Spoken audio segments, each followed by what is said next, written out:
Hello, everybody. We're live. Ask Me Anything live. Uh, let's see. It takes a little while for people to get in. The because to get advice that I'm live now. I'm in the Centro. For those of you who are gonna watch later on, so I'm in the Centro now, and we're walking around the Centro. What I want to do is show you Christmas and San Miguel. Let's wait for some people to get in. I'm going to show you Christmas in San Miguel de Allende. This is just a primer because tonight I'm going to show you Christmas in San Miguel at night. So let's see if anybody comes in. I'm going to give it about 5 minutes. Oh, someone just came in. Say hello. But like I said, also, I'm leaving to Monterrey tomorrow. So I just wanted to say Happy New Year, Merry Christmas, because I probably won't be on air till next year. So I'm going live here.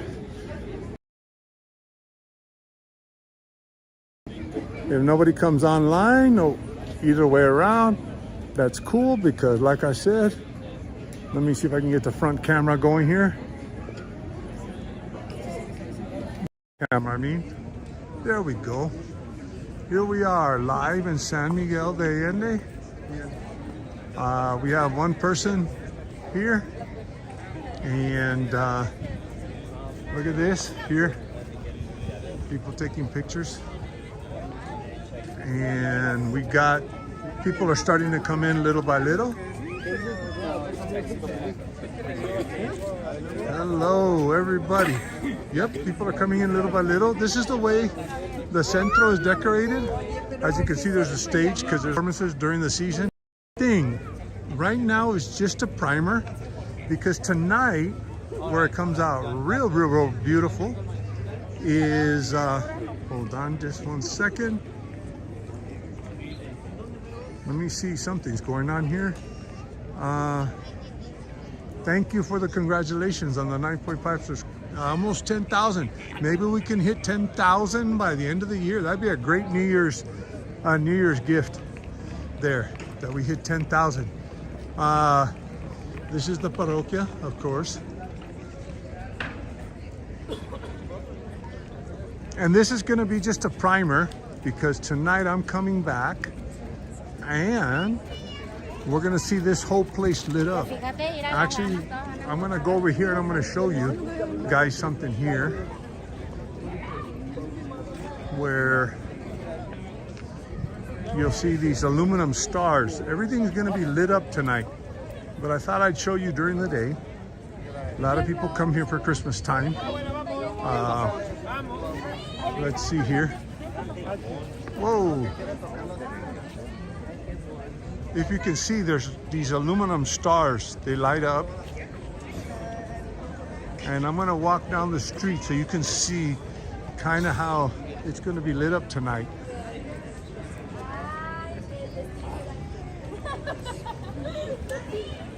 Here we go here. See those aluminum stars up there? They all light up. And this is the Centro again. I've taken you through the Centro before. I've taken you through the Centro at night.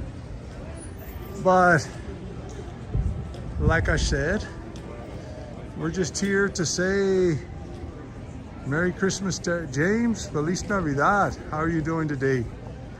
And you can also ask me anything. These are Ask Me Anything lives. So you can ask me anything about Mexico, residency, anything else like that. And like I said before, these vlogs are spontaneous, not planned, and just letting you into our own lives.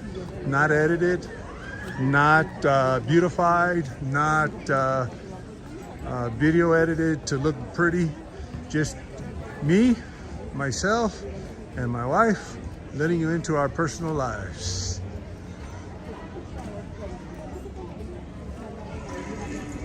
And right here Look at this ice cream, homemade ice cream.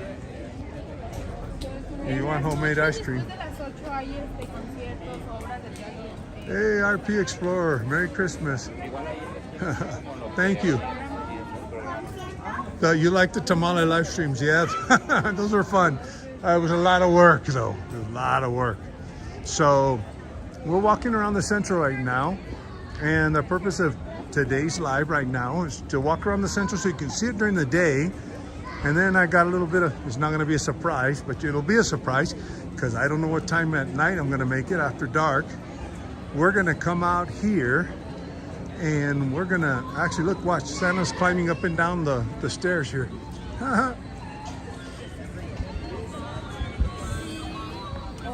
They got a Santa. But what we're gonna do is we're gonna come here at night so you can see the difference. That's why I'm walking around it right now, right today. And today, I'm gonna probably be saying Merry Christmas and Happy New Year's. I've got a lot planned. I have to leave to Monterrey. I'm gonna be on the road. Says CMT, love seeing the center, reminds me of ours. Families everywhere. Yes, it's very beautiful. And you hear that bell? That's the bell from the church. It's always going off. Actually, what time is it? It's a 15-minute toll. And then there's, so what I want to do is be able to contrast today the difference between the daytime and the nighttime.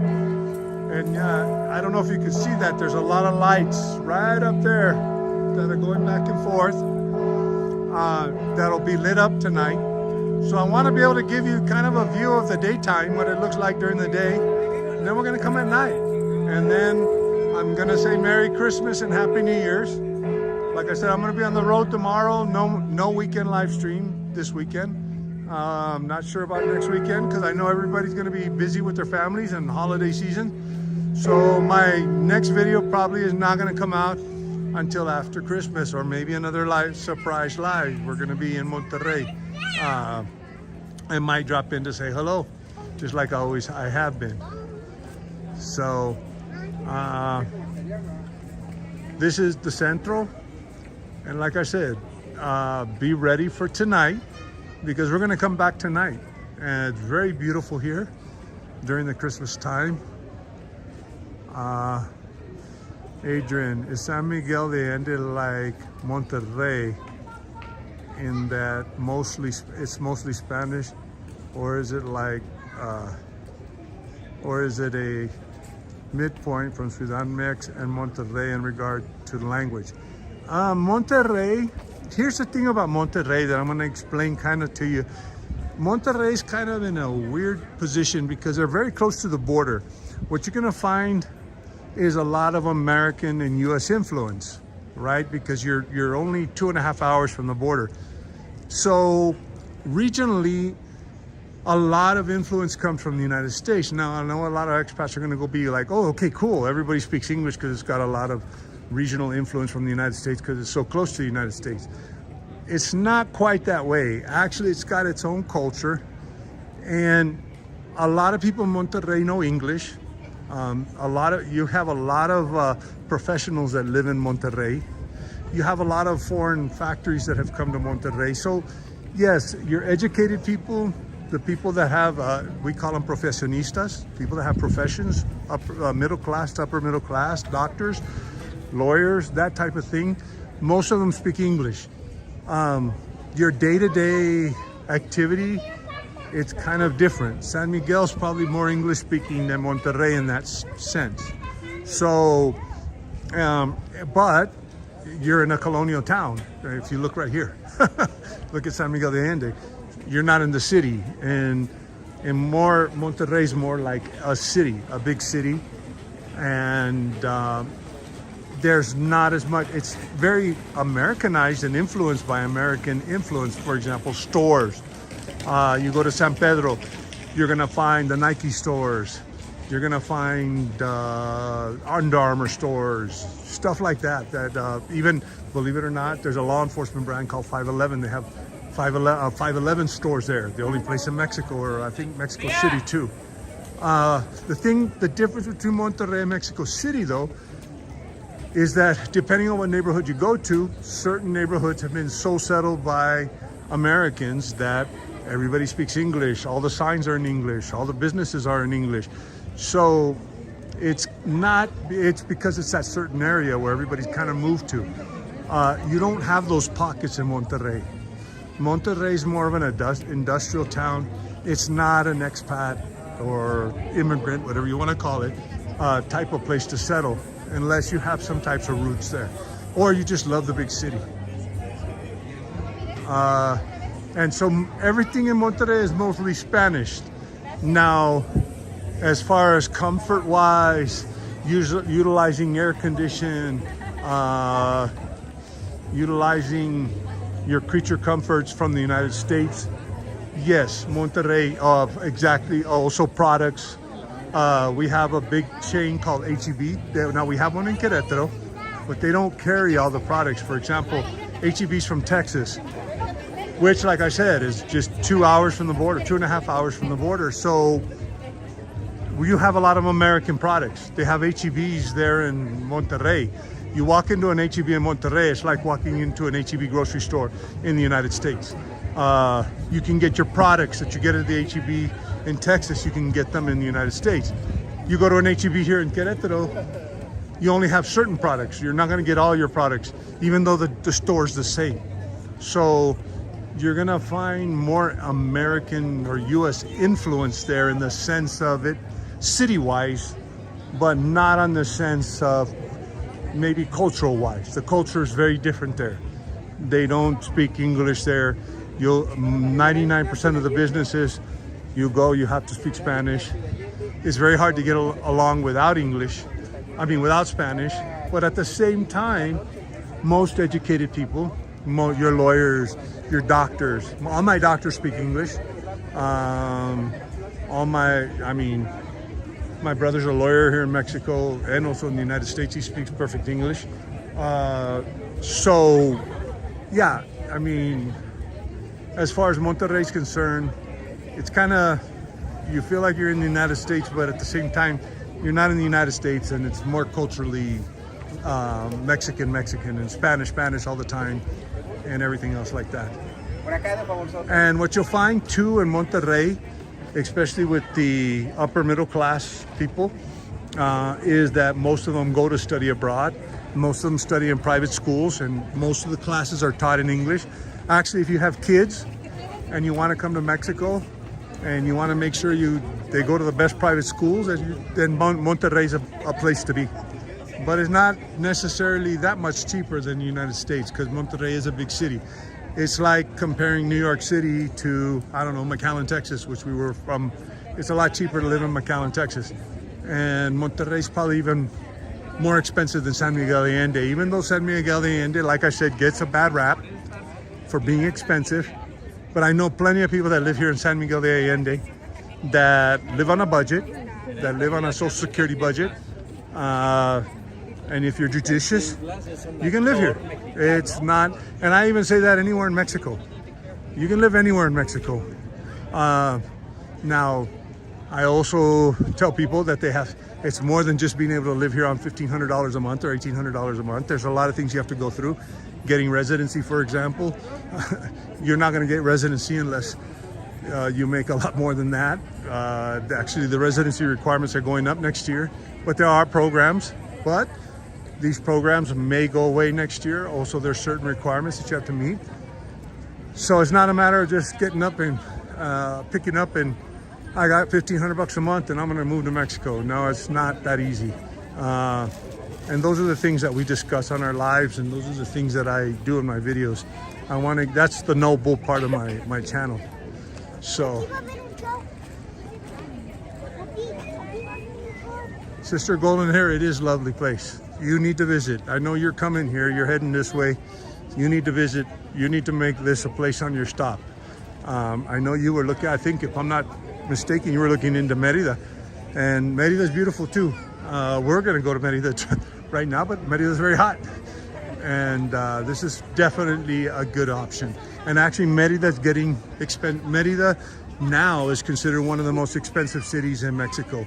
Inflation has actually hit Merida a lot worse than it's hit other areas of Mexico. Actually, inflation has been larger here I mean, not here, but in Merida than it has here in San Miguel de Allende. So, and actually, inflation in Merida has been higher than the national average. So, this is a good place. CMT 60, a friend of mine from the U.S. says has a son teaching in Monterrey in a private school. He taught in Europe prior to Mexico. Yeah, there's a lot. I'll tell you what, CMT, there's a lot of opportunity. Monterrey, and a lot of the upper middle class. You got to remember, Monterrey is kind of the industrial center of Mexico. Querétaro's getting there, but Monterrey is where all the industry is. It's so close to the border. Tesla's building a factory there. There's a lot of nearshoring going on. A lot of big companies there. Kia has one of their biggest plants there. So there's a big demand for private schools there. Not only that, but a lot of the upper middle class to rich people, actually people that own the Coca-Cola company, all the big companies in Mexico live in Monterrey, up on the mountains side. And so they all send their kids to private school.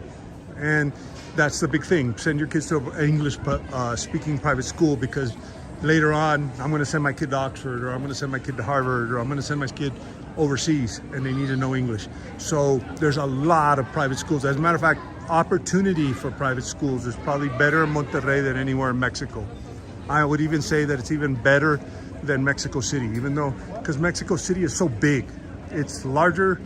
It's one of the top 10 largest cities in the world. I mean, we're talking in the world, not just in Mexico. It's the largest city in Mexico, but you can imagine how much space there is there. So, you know, your closest private school may be, I don't know, too far away for you to get your kid to. But in Monterrey, there's private schools almost everywhere, in every area, in every middle class area of Monterrey. So, yeah, it all depends. And also there's a lot of teaching opportunities. I was in Brazil for 3 years, and my son went to the American school there in Brazil, and all of his teachers were teachers from the United States. And actually they were saying, you know, we love it here that we can teach what we want to teach how we want to teach, instead of being bound. I had a lot of teachers, my son had a lot of teachers that were from like Chicago, all these areas that were very regulated with testing. And they were like, oh no, we can find, my son's English teacher was like, I can finally teach critical thinking and all of that stuff instead of teaching my kids how to pass a test. So, you know, if you're a teacher, maybe Mexico might be a great place for you to come. Hey, Landon. How's everything going? I finally got a lot of people in here. I'm just walking around the center right now, just because, you know, like I said, I just want you guys to see. Actually, you know what? I'm going to walk down one of the streets here, and let's go down the street, because what I want to do is, actually, you can't really get the experience. You're going to get the experience tonight. I'll guarantee you. Hey, Daniel, how's it going? Oh, glad you caught it. I remember you telling me that you've been wanting to catch one of my lives, surprise lives. And it's kind of hard sometimes, but look, if you look at these stars up here, see these stars right up there? This is all lit up at night. It looks beautiful when you're doing that. So I'm going to kind of give you a walk down so you can see.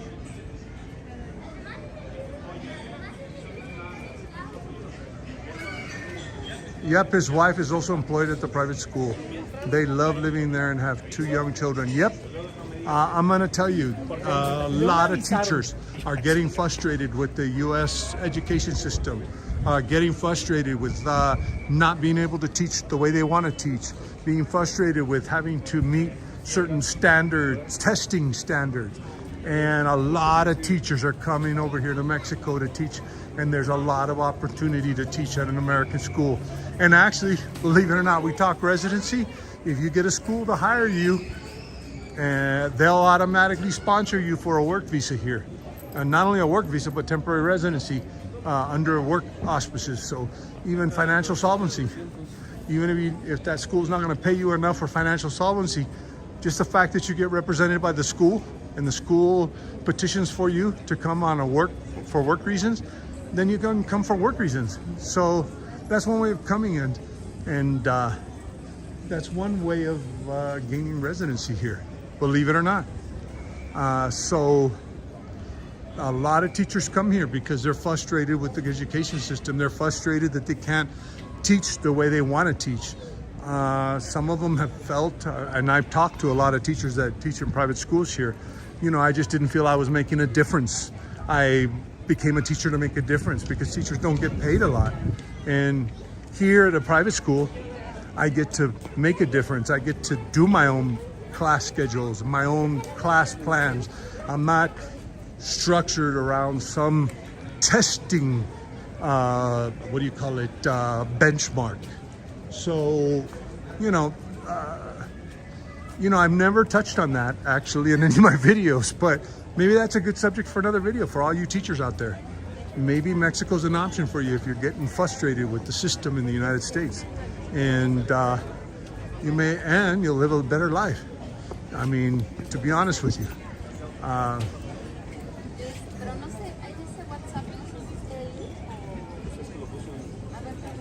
Could you get a teaching certificate in US for Mexico?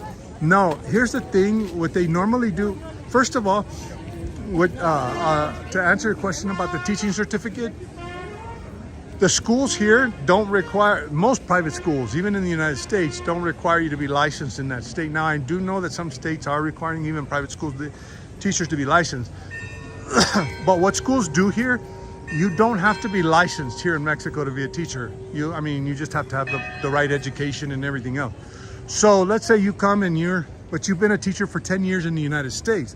They're gonna take that experience into consideration. So they're gonna hire someone that's been a teacher already, that already has a license in the United States, and they're gonna say, you come work for us in this private school, teaching whatever your subject is.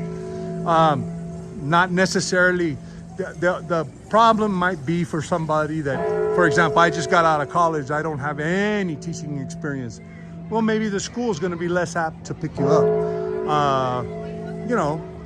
Really the only requisite here to be a teacher, of course, is have your degree in whatever. And there's an actual career here for being a teacher. We call them careers. In the United States, they call them degrees. Here they call them carrera, but they're career. For example, if you're ever asked, ¿cuál es su carrera? What's your career? Like, for example, I graduated and got my degree in computer science, even though I was a federal agent. Maybe I didn't work for Microsoft, but I'm here considered an ingeniero. My title is ingeniero. My carrera es sistemas, was computer systems. So your title here is based on what you graduated in college. So, and if you just graduated in, I don't know, psychology or whatever, you would be a licenciada or licenciado.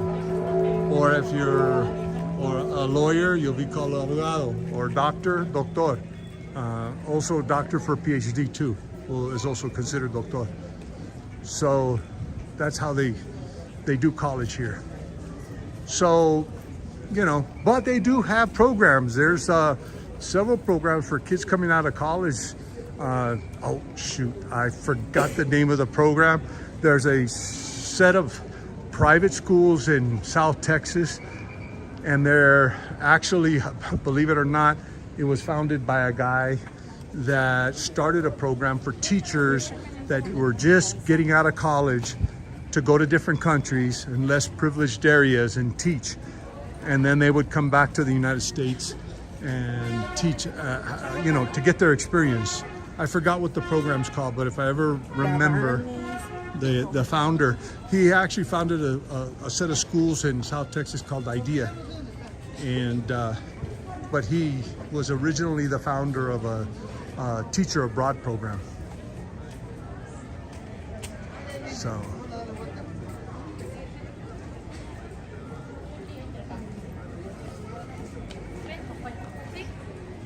Both of them speak a couple of different languages.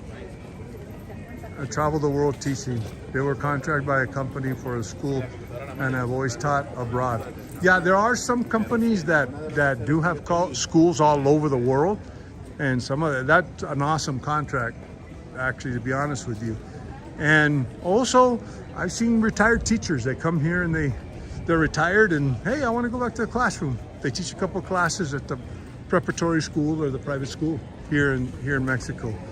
So that's also an option. Now, the only thing is, just remember that if you're a temporary resident, you still have to get your temporary work permit to do that. And if you're a permanent resident, you don't need a work permit, but you do have to tell the government of Mexico that you're working here in Mexico. That's if you become a teacher here. Or, like I said, you get sponsored by the school and the school gets you your residency.